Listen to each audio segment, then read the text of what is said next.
우리는 지금 계속 팔복에 대해서 말씀을 나누고 있습니다. 이 팔복이라는 것이 정말 우리 교인들이 다 알고 있으면서도 사실은 제일 알기가 어렵고 또 이것이 정말 복된 것이라고 생각하면서도 이게 정말 복인가 하면서 현실적으로 다가오지 아니하는 부분이 있는 게 사실 팔복입니다.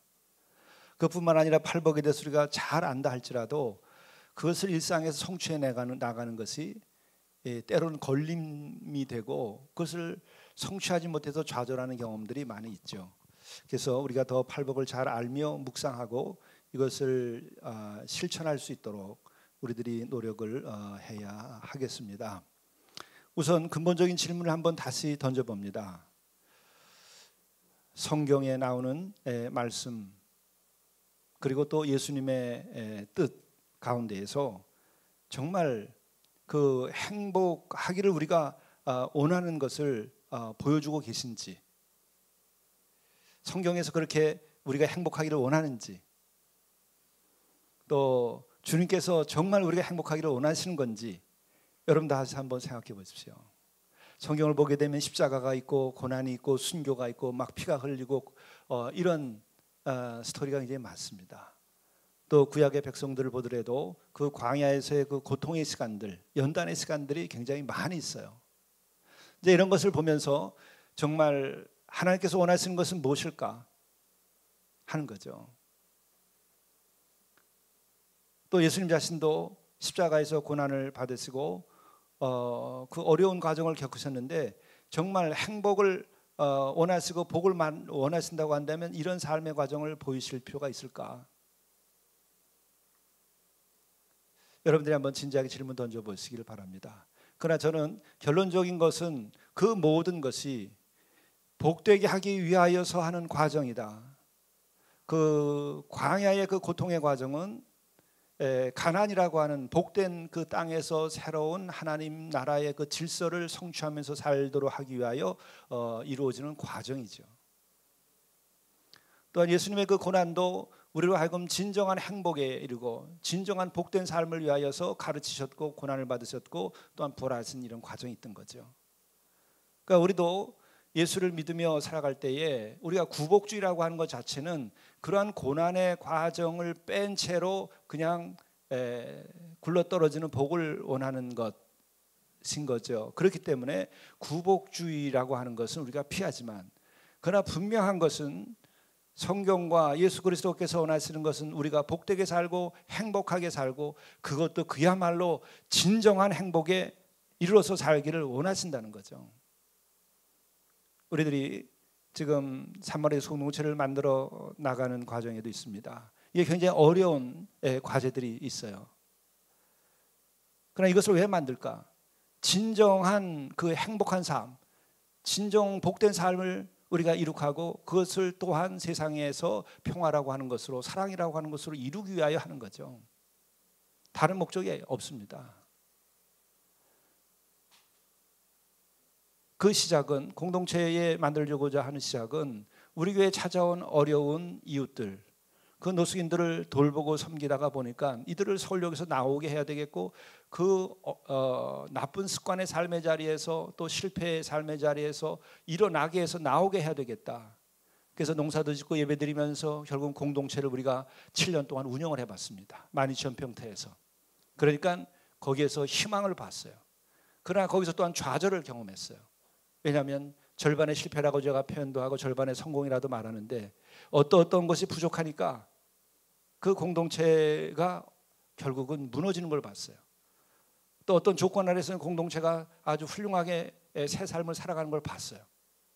그래서 결정적인 것이 뭐냐면 그 좌절하고 어려움 가운데 그 습관화되어버린 그 삶에 빠져있는 사람들만 두면 처음에는 새로워졌다가 시간이 지나면서 옛 생활로 돌아가기가 쉬워져 버려요.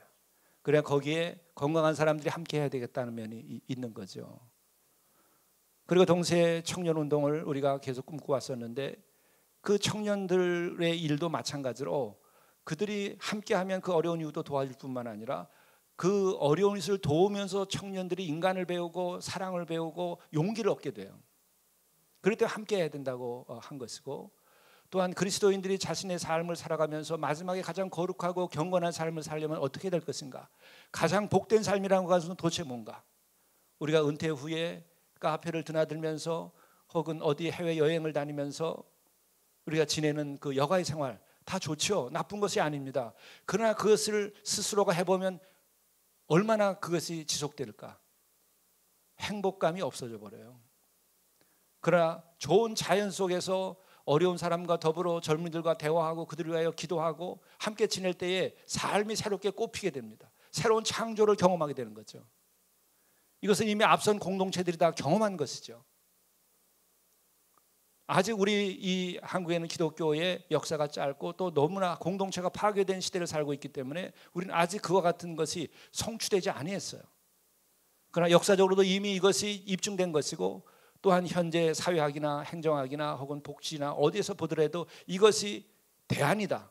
신앙적 대안이고 신앙 공동체의 대안이고 문화의 대안이고 2세기 21세기에 이렇게 개인화되고 물질화된 시대에 이것이 대안이다.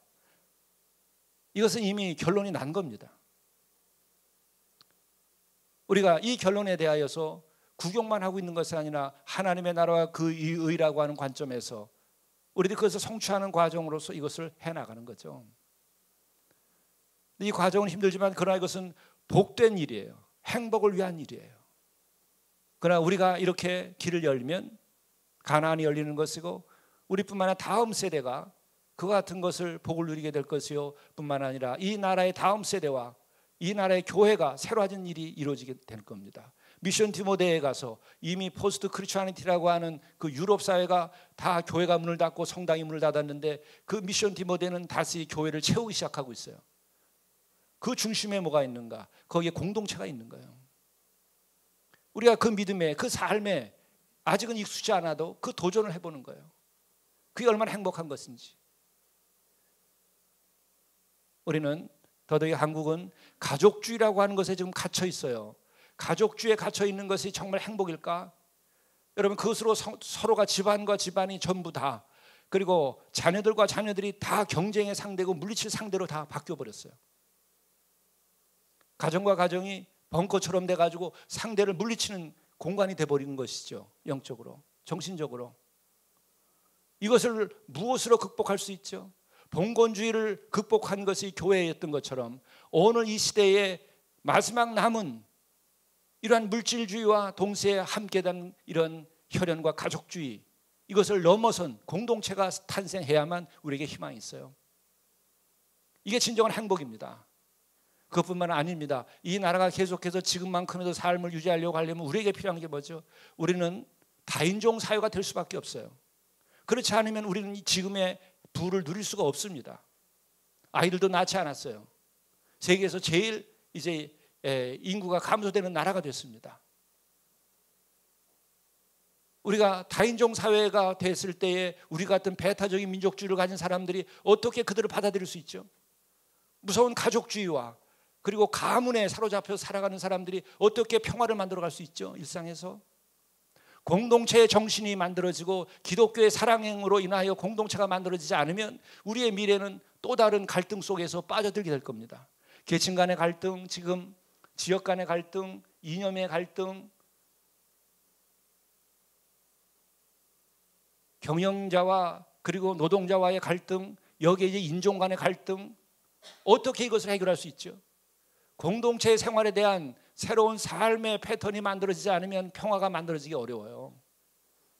그래서 우리는 계층도 넘어서고 혈연도 넘어서고 이념도 넘어서고 그리고 인종도 넘어선 그 공동체에서의 행복과 아름다움을 경험해야만 돼요.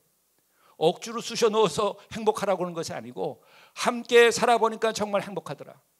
도시만이 아니라 자연 속에서 그리고 계층을 넘어서서 많은 사람들이 함께 어우러져 사는 그 공동체가 얼마나 행복한 것인가. 그 행복을 경험해 본 사람만이 그런 새로운 사회와 질서를 만들어갈 수 있어요. 그게 교회 공동체 2000년 전에 원시 기독교 공동체라고 말하는 그 역사학자들이 말하는 그 공동체가 이 땅에 있었기 때문에 이렇게 세상은 이만큼이라도 유지된 거예요. 미션 디모데가 그것을 지금 보여주고 있습니다. 프랑스에서. 우리가 지금 꿈꾸고 우리가 생각하는 행복, 그것이 주님 보시기에 진정한 행복이 되도록 하기 위해서는 우리가 공동체로 나가야 되는 거예요. 그래야 내 자녀도 평화로운 세상에서 삽니다. 이 땅에 이렇게 무서운 세상에 자녀들 내놓고 성공하면 성공한 것 때문에 손가락질을 받고, 그리고 실패하면 실패한 것 때문에 짓밟히는 이러한 사회, 어디에 우리가 마음 둘 곳이 있고 우리 자녀들과 후손들을 세상에 내보낼 수 있죠? 진정한 행복한 사회를 만들려면 우리는 지금 팔복에 근거한 그러한 공동체를 만들기 위해 우리가 노력해야 돼요. 적어도 지금 몇 명 안 되는 우리 교인들은 이것에 집중하고 이 팔복의 정신과 이 공동체에 여러분들이 정말 이 꿈을 공유해야 돼요. 공유하지 않아도 괜찮습니다. 그러나 내가 원하는 것은 여러분들이 그런 불림 가운데 있다는 것을 여러분들이 인식하고 기도해 보시라는 거예요. 그리고 더더욱이 권사님 이상 되는 분들은 그 꿈에 동참하기를 정말 저는 바라요. 그것은 왜? 여러분 자신의 행복일 뿐만 아니라 여러분의 노후의 진정한 행복일 뿐만 아니라, 그리고 우리가 세상을 이만큼 살아낸 다음 우리가 누린 복을 자녀들에게도 유지시키고, 그리고 우리의 신앙의 이 전통을 계속해서 더 발전시킬 수 있는 방법은 이것이기 때문에 이렇게 복을 누리고 또한 이렇게 인생을 살고 그리고 신앙생활을 한 분들은 나는 가급적 다 이 꿈에 동참하기를 바라요. 없으면 없는 대로 괜찮아요. 있으면 있는 대로 참여하면 되는 것이고 자기 형편에 따라 하면 되는 거예요. 문제는 이 목표를 함께 갈 수 있느냐 없느냐가 중요한 거예요. 중심에 계신 분들은 이것을 함께 하기를 저는 바라요. 이것은 결코 나만의 혹은 우리 교회만의, 또 여러분 가정만의, 내 가정만의 문제가 아닙니다. 이 나라의 문제고 21세기의 문명적 차원에서의 심각한 문제고, 하나님의 나라와 그 의를 이루는데 이것은 결정적으로 필요한 겁니다. 여러 가지 잡다한 것들이 우리의 길을 막고 있어요. 마을 사람들이 이해하지 못하고, 또 우리들에게 별 얘기들을 다 만들어내기도 하고, 또 길 하나 사용하는데도 1억씩 돈이 들어야 길을 사용할 수 있게 되고, 복잡한 이렇게 공동체가 깨져버린 이 나라의 앞으로의 미래가 어떻게 되겠는가? 사랑의 공동체가 어디선가 소리를 내야 돼요. 아름다운 소식을 들려줘야 돼요. 그리고 교회를 보더라도 지금 어떤 상태에 있죠? 청년들 선교율이 3%대예요. 20년 후에 우리 교회는 그렇게 된다고 하면 아마 7% 아래로 떨어질 겁니다. 30년 후에는 아마 5%대, 3%대가 될지 모르겠어요. 믿음을 누가 지켜갈 것인가? 우리가 청년들을 위한 공동체를 만들어야 되고 그들에게 새로운 꿈과 비전을 집어넣어줘야 돼요. 그리고 또 하나는, 이것은 여러분 직접적으로 경험하지 않지만은 지금 생각 있는 목회자들이 다 경험하는 것은 그런 거예요. 신학교에서 정말 훌륭하게 신학 훈련을 시켜서 내보내지 않기 때문에 지금 졸업생들이 나와서 목회를 제대로 감당하지 못해요. 그것은 프랑스가 이미 겪었었던 일이에요. 그래서 프랑스는 100년 전에 교회를 문 닫기 시작했어요. 이제 미션 디모데가 새로운 포메이션이라고 하는 그 자체 내 신학교를 통해서 새롭게 평신도들과 그리고 그 가운데서 목회자가 될 젊은이들을 기르고 있어요. 그것을 통해서 지금 그 교회가 일어나고 있는 겁니다. 제가 산마루 예수 공동체에서 우리들이 해야 되는 것 중에 한 가지는 청년들 가운데서도 진짜 이 나라를 섬길 수 있는 리더를 키워야 된다. 그것은 신앙적인 리더와 그리고 세상에 나가서 이 세상을 이끌어갈 수 있는 리더를 키워야 한다는 거예요. 여러분, 지금 정말 그 열린 마음으로 그리스도의 사랑으로 헌신하는 리더가 이 세상에 지금 이 대한민국에 있나요? 청문회조차도 통과하지 못하는 사람들이에요. 그 기준도 다 익스큐즈에서 넘어가는 거죠. 봐줘서 넘어가는 겁니다. 대다수가 물질주의에 오염되어 있고 개인주의에 오염되어 있고 자기밖에 모르는 이 한계에 갇혀 있는 사람들이 어떻게 리더가 되죠? 아니면은 무서운 이데올로기에 사로잡혀서 이데올로기에 의해서 내 편을 가르고 목을 치고 길을 막는데, 이게 진정한 우리의 미래를 보장할 수 있는 그런 리더십인가요? 우리는 지금 문제들을 다 나열되는 것을 이미 보았어요. 누가 해결하지요? 본 사람이 해결하는 거예요. 산마루 교회가 해결해야 되는 거예요. 그리고 우리가 나가면 함께 할 사람들은 얼마든지 있어요. 그렇기 때문에 빛은 작아도 멀리까지 도달하게 되면 영향력을 가지게 되고 그것은 소망이 되는 겁니다. 나는 우리 가운데에서 그런 소망을 함께 가지고 꿈을 꾸고 그 비전을 가지고 나갈 사람들이 필요한 거예요. 그리고 제가 카톡에도 제가 올렸지만은 정말 이렇게 함께할 순교할 마음을 가진 세 사람만 있으면 여러분 가능해요. 여러분이 다 그렇게 헌신할 필요 없어요. 초대교도 마찬가지입니다. 이 꿈을 꾸고 나가야 되는 거예요. 그리고 우리 교회 밖에도 그런 꿈을 가지고 모이는 사람들이 있어요. 희망이 있습니다.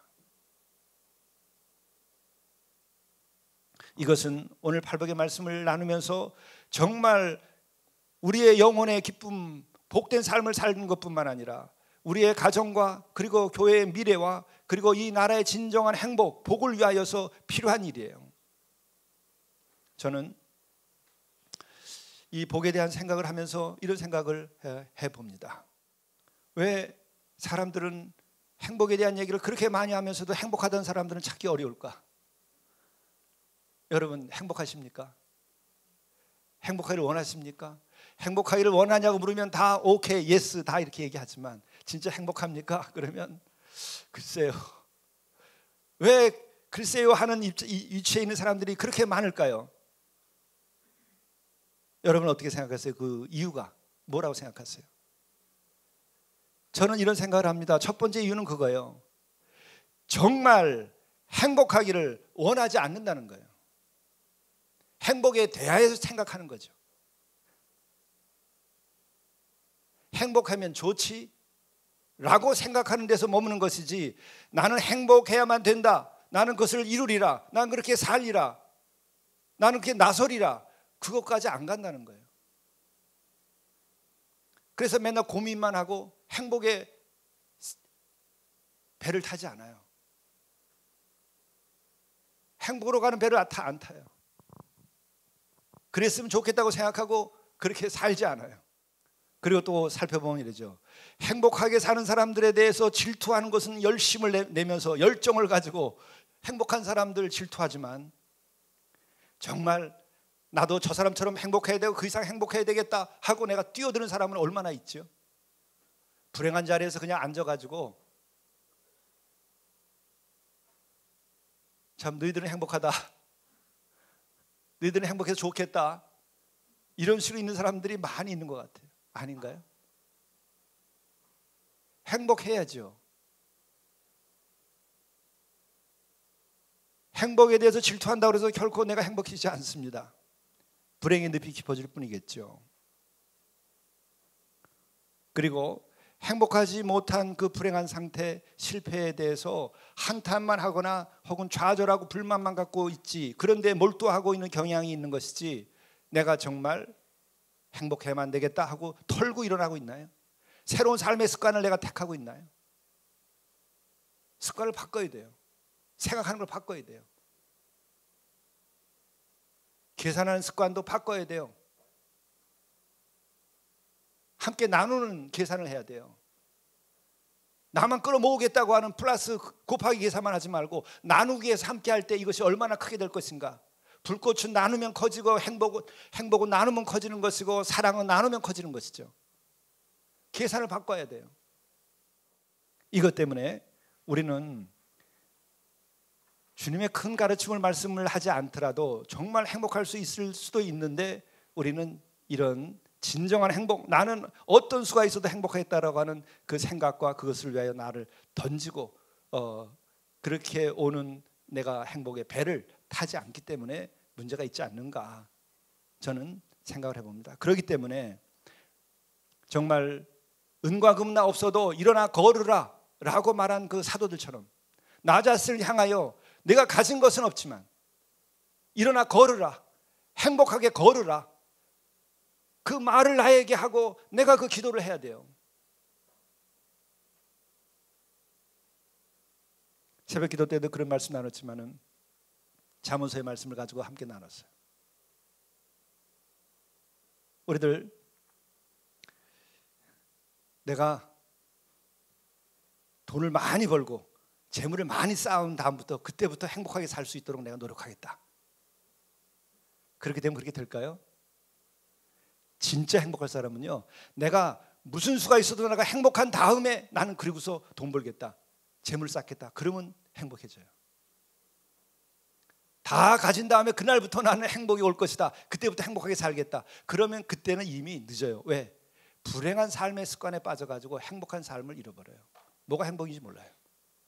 그러나 나는 불행해도 좋아, 가진 거 없어도 좋아, 나는 오늘 행복해야 되겠다, 나는 가난해도 좋아, 나는 행복해야만 되겠다 라고 마음 먹고 행복해진 다음에 여러분들이 열심히 하면서 재물도 또 돈도 여러분들이 쌓아 올리면 행복은 계속 유지돼요.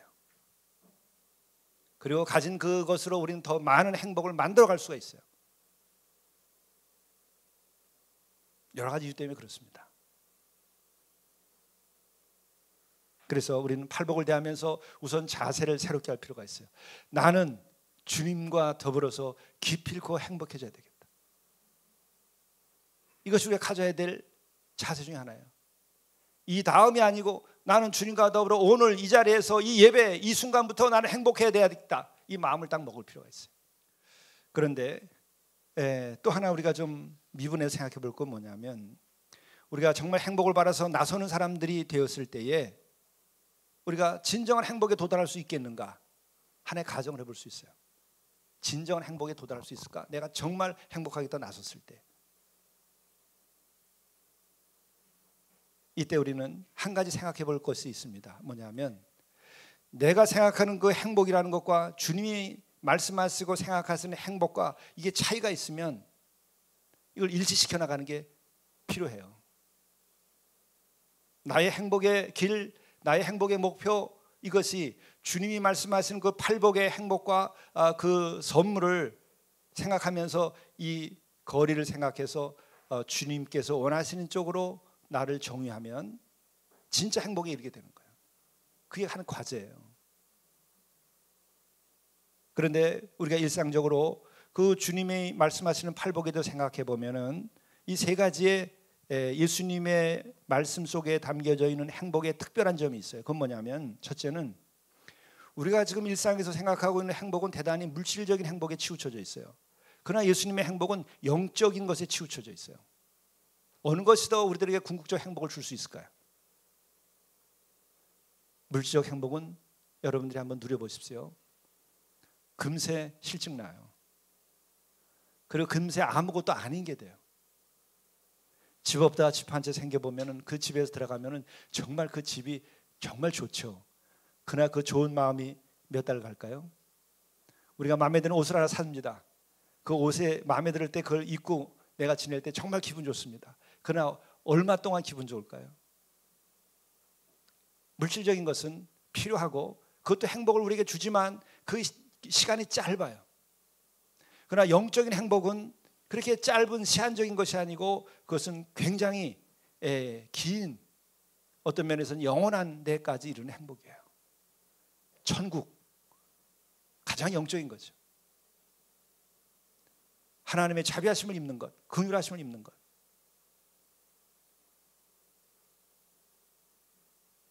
또 우리가 생각해보면 우리는 이 생의 행복에 치우치고 있지만은 예수님께서는 이 생을 넘어서 영원한 행복의 길을 우리에게 말씀해 주고 있는 거예요. 이것을 우리들이 깨우치고 받아들여야 돼요. 이 생의 행복은 내 삶과 함께 다 끝나는 겁니다. 또 이 생의 행복, 물질적인 행복은 다 쓰지도 못해요. 내 불안 때문에 더 많은 것을 가지고 있는 것뿐이지. 행복의 산물이 아니라 불안의 산물인 거예요. 네, 예수님께서는 영원한 행복을 말씀하고 있어요. 그 뒤에는 뭐가 있는가? 예수님께서는 분명한 입장이 있어요. 그것은 우리들의 영혼은 이 생으로 끝나지 않는다는 것을 알고 계신 거예요. 그것을 보여주신 거예요. 우리는 물질에 사로잡혀 있기 때문에, 이러한 교육을 받고 이런 가치관 속에 있기 때문에 우리는 우리들의 삶이 이것으로 다 끝난다고 믿고 있어요. 많은 사람들이. 그러면 차라리 다행이에요. 삶이 이것으로 끝나버리고 난다 그러면 깨끗해요. 차라리. 벽제 화장터에서 우리를 다 화장하고 나면 인생은 다 끝나버린다고 생각하면 인생은 간단해요. 그러나 세상이 그렇게 지어졌을까요? 인간의 영혼이 없을까요? 인간의 영혼도 그렇게 사라지는 걸까요? 그렇다고 한다면 성경은 다 거짓말이고 이건 사기예요. 그렇다면 사기예요. 성경은. 예수님의 부활도 이건 사기예요. 그러나 그것이 아니라는 거예요. 성경은 그래서, 또 예수님은 그래서 이 세상에 오셨고, 그래서 그는 십자가에 피를 흘렸고, 그래서 그는 부활한 거예요. 여러분들이 진지하게 생각해 봐야 돼요. 진정한 행복을 염두에 두고서라도 이 생으로 모든 게 끝난다고 한다면 물질만 추구하고 우리들이 마음껏 노세만 해도 돼요. 그러나 생은 과연 그럴까? 많은 증거들도 있고 또 우리는 많은 영적 형상들을 경험해요. 우리들의 영혼은 우리의 생과 더불어 끝나지 않습니다.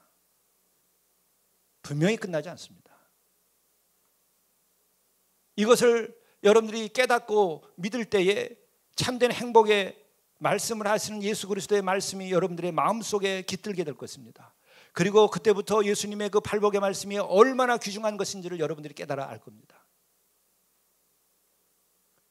그리고 이 예수께서 말씀하시는 그 팔복이라고 하는 것은 이기적인 자기만의 만족에 치우치는 것이 아니고 그것을 넘어서 자아의 한계를 넘어선 그 행복을 말씀하고 계세요. 그것은 무한한 행복이고 궁극적인 행복입니다. 팔복은 이것을 지향하고 있는 거예요. 이것은 또한 큰 깨달음이고 큰 축복이에요. 이거는 이 팔복의 이 영성을 갖게 되는 것은. 그래서 이런 것들 때문에도 팔복 셰프를 꿈꿨던 것이고, 그리고 팔복의 말씀이 모든 말씀 가운데 가장 인류가 가진 것 가운데 영적이고 이게 복된 것이다, 그 고백을 한 거예요. 그런데 오늘 말씀은 그 가운데에서 어떤 복이냐면 하나님을 보는 복을 받게 된다는 거예요. 마음이 청결한 자는 복이 있는데 그들이 하나님을 볼 것이다. 물질에 사로잡힌 사람들은 하나님을 보는 게 무슨 복입니까? 이러지 몰라. 하나님 만나고 하나님 보는 게 복입니까? 왜 복이죠? 하나님을 보았다고 하는 것은 내가 하나님처럼 변화되었다고 하는 것을 말하는 거예요. 내가 곧 하나님은 아니지만 내가 하나님처럼 내 영혼이 변화됐다는 것을 말하는 거예요. 그게 복된 거예요. 얼마나 놀라운 것입니까, 이것이. 그런데 마음이 청결하면 그렇게 될 수 있다고 그래요. 우리가 성경에서 영적인 것을 보게 되면 끊임없이 보는 문제가 나와요. 보아도 보지 못하고 들어도 듣지 못한다. 그건 저주예요. 이미 저주받은 영혼이고 저주받은 삶입니다. 잠들어 버린 영혼, 죽은 영혼들이에요. 눈 있으면 보라, 귀가 있으면 들으라. 영과 진리에 관해서는 계속 예수께서 이 말씀하시는 거고, 이미 이사야에서도 나오는 말씀이에요. 여러분이 보입니까? 여러분이 들립니까?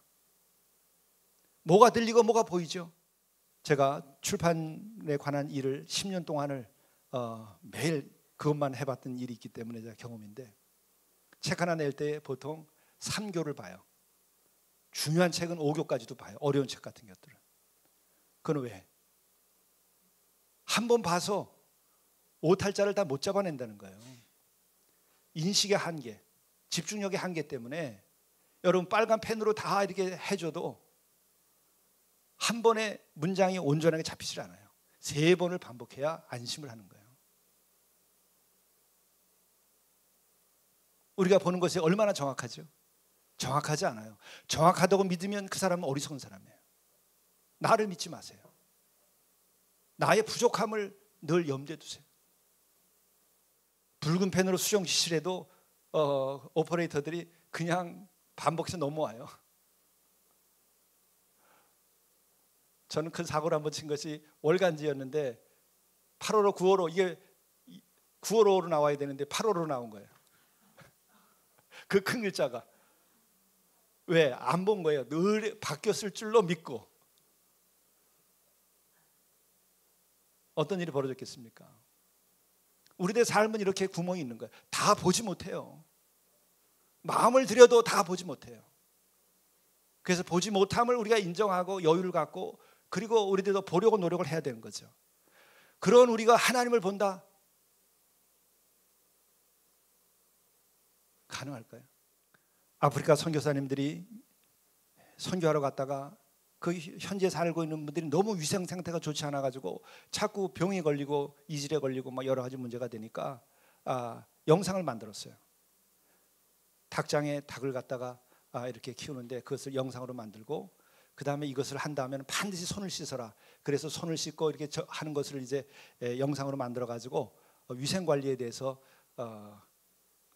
영상 교육을 시킨 거예요.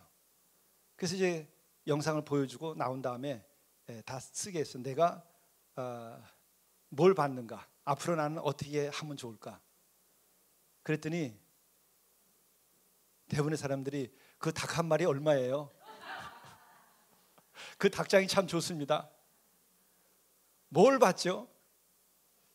자기가 보고 싶은 것만 보는 거예요. 내 마음에 있는 것으로 보는 거예요. 나의 계산에 의해서 보는 거예요. 그거 보니까 손을 꼭 씻어야 되겠네요. 이런 사람은 거의 없었어요.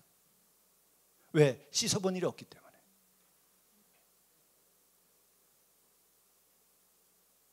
우리가 거룩한 삶을 살아보고 영적인 삶을 살아보지 않은 사람들에게 영적인 책을 갖다 놓고 읽으라고 그러면 여기서 뭘 보죠? 보이지 않습니다. 그런데 하나님을 본다? 그건 뭘 의미하고 가능할까? 제가 어린 설교에서도 말씀드렸지만은 우리가 아무리 멀리 있는 별도 이제는 거의 다 보다시피 하고 있어요. 아무리 작은 것도 전자현미경으로 그 깊은 데까지 다 살펴서 볼 수 있어요. 그거는 물질이기 때문에 보이는 거예요. 영은 그렇게 도구로 보이지 않습니다. 그것은 뭐죠? 마음으로 보는 거예요. 우리의 마음은 실제로 현미경을 들이대도 우리의 마음은 알 수가 없어요. 그러나 마음이 존재하고 있죠.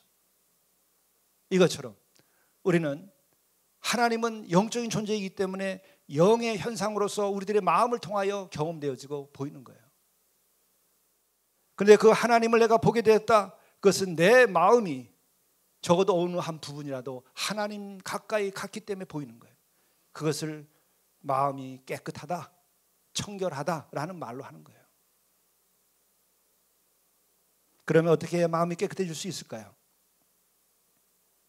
그것은 이미 이 팔복의 말씀 앞에 선포된 말씀이 있죠. 회개하라, 천국이 가까웠다. 회개하는 거예요. 진정한 회개를 아는 사람은 회개가 기뻐요. 그게 얼마나 소중한지 압니다. 진정으로 우리가 회개하면 우리들의 마음이 청결하게 되고, 마음이 청결하게 되면 우리의 마음속에 하나님이 나타나 주시는 거예요. 사실은 내가 보는 것이라기보다도 하나님이 나타나 주시는데 그것을 보게 되는 거죠. 마치 우리가 호수, 깊은 산 속에 호수가 아주 고요하게 됐을 때에는 하늘이 깃들게 돼요. 마찬가지로 내 마음이 깊어지고 깨끗해지면 하나님이 거기에 나타나 주시는 거예요. 그것은 우리가 모세를 통해서도 알 수 있습니다. 모세가 세상에 살 때에, 왕자 노릇을 할 때에 하나님이 그에게 나타나시지 않았어요. 나타나도 보지 않았을 겁니다. 못했을 겁니다. 쫓겨났어요. 그리고 광야에서 40년 세월을 보내는데 40년이 지나서야 하나님께서 나타났을 때 그는 그 꺼지지 않는 불꽃을 통하여 하나님을 봅니다. 그리고 소명을 받았어요. 아마 그 이전에도 모세에게 나타났을지도 몰라요. 그러나 모세는 그 이전에 나타나도 볼 수가 없는 거예요. 왜? 마음이 깨끗해지지 않았기 때문에. 40년의 광야의 그 연단을 통하여서, 그 씻겨지는 과정을 통하여서 그 마음에 하나님이 나타났을 때 볼 수 있는 때가 되었기 때문에 본 거죠. 그래서 우리는 마음이 깨끗해지기 위해서는 회개해야 되고, 그리고 두 번째로는 우리는 말씀으로 깨끗하게 돼야 돼요. 히브리전서 1장 20절에 보면 너희가 진리를 순종함으로 너희 영혼을 깨끗하게 하여라는 말이 나와요. 진리를 순종함으로, 여기서 진리라고 하는 것은 말씀을 말하는 거죠. 말씀에 순종함으로, 말씀을 따름으로 내 영혼을 깨끗하게 해서 하나님을 볼 수 있게 되는 일이 일어나는 거예요. 그리고 또 우리는 말씀뿐만 아니라 늘 하는 거지만 기도를 통하여 우리의 말씀이 깨끗해져요. 디모데전서 4장 5절에 보게 돼도 하나님의 말씀과 기도로 거룩하여짐이라는 말씀이 나와요. 이 거룩이라고 하는 것은 깨끗한이라는 말과 그 비슷한 말이죠. 동의어죠. 그래서 우리가 말씀과 기도로 내가 깨끗하여지고 거룩하여지면 하나님께서 나에게 나타나 주실 때 내가 그것을 보게 된다는 거예요. 그리고 또한 이미 말씀드린 것처럼 연단을 통해서 우리 마음이 깨끗해지게 되는 겁니다. 사도 바울은 디모데에게 경건에 이르도록 내 자신을 연단하라. 여기서 경건이라고 하는 것은 깨끗한 마음에 이르는 과정이에요. 경건에 이르도록 내 자신을 연단하라 하는 거죠. 이것은 모세가 그 광야의 시절을 보내면서 그가 지낸 세월 중에 하나는 연단이고 또한 기도의 시간이었다고 볼 수 있어요. 그걸 통해서 그는 하나님을 만났고 그는 소명을 들었고 그래서 그의 일생을 살았는데 그의 마지막은 어떻죠? 광야에 40년 동안 백성들을 이끌고 가나안 땅으로 갔는데 가나안 땅에 들어갔습니까? 못 들어갔습니까? 못 들어갔어요. 그래서 불평을 하고 하나님 이럴 수 있습니까? 그렇게 하셨죠. 그러지 않았죠. 느보산 저도 가봤어요. 우리 함께 가볼 날이 있을 거예요. 그냥 그 느보산에 보면은 요단강이 내려 보이고 그 건너가 여리고성이고 거기 가나안 땅이에요. 근데 그 느보산에서 생을 마치게 해요. 근데도 불평 불만도 없어요. 왜 그랬을까? 가나안보다 더 큰 가나안을 그는 하나님을 보는 그 순간 얻었기 때문에 그런 거예요. 이 생에 더 이상 여한이 없어요. 하나님을 만나고 나면 하나님을 보면 더 이상의 여한이 없는 거예요. 아직 우리가 이루지 못한 것이 있기 때문에 이 세상에 여한이 있고 아직 내가 진정한 만족과 행복을 지구한 그 행복을 누리지 못했기 때문에 여한이 남는 거예요. 나는 죽어도 좋다. 하나님을 만나면 그렇게 되는 거예요. 순교도 역시 그러한 맥락에서 하는 거예요. 인내해야 되지만 고난을 견뎌야 되지만 그러나 그 마음속에 타는 불꽃은 나는 죽어도 좋다. 행복합니다. 좋습니다. 그렇기 때문에 모세는 이미 하나님을 만나는 순간에 모든 것이 이루어졌기 때문에 그는 가나안보다 더 큰 가나안이 그 안에 있었기 때문에 가나안을 앞두고 그의 삶이 마칠 때에도 하나님께 불평하지 않았어요. 불평할 이유가 없어요.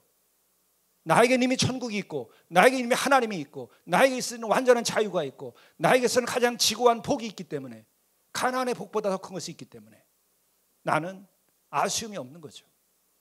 그것이 신앙과 영성을 통해서 주어지는 거예요. 저는 이런 면에서는 사실 그래요. 우리 교회가 얼마나 커져야 된다 책임감 때문에 제가 노력은 하죠. 또한 산마리 소금도시가 만들어져야 된다. 그건 사명으로 보여주셨으니까 제가 애를 쓰지만 나는 나 혼자 가만히 있으면 아무것도 안 해도 그냥 난 너무 행복해요. 정말이에요. 내가 이루지 못한 것 때문에 좀 불행한 것이 있어요. 내가 그 감정도 버려야 되겠다는 생각을 요즘 해요. 이루지 못해도 제 일입니까? 하나님 일이신데 불경스럽지만 저는 여기가 좋사온데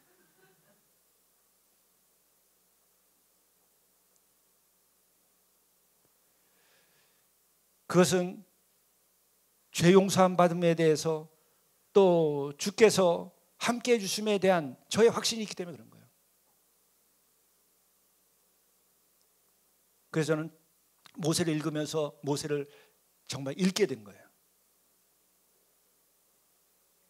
우리의 모든 삶이 오늘 주어진 말씀처럼 회개와 또한 말씀과 기도와 연단을 통해서 우리가 청결하게 됨으로써 하나님을 보고 하나님을 봄으로 인하여 더 이상의 여한이 없는 그 복됨에 이르게 되어야 돼요.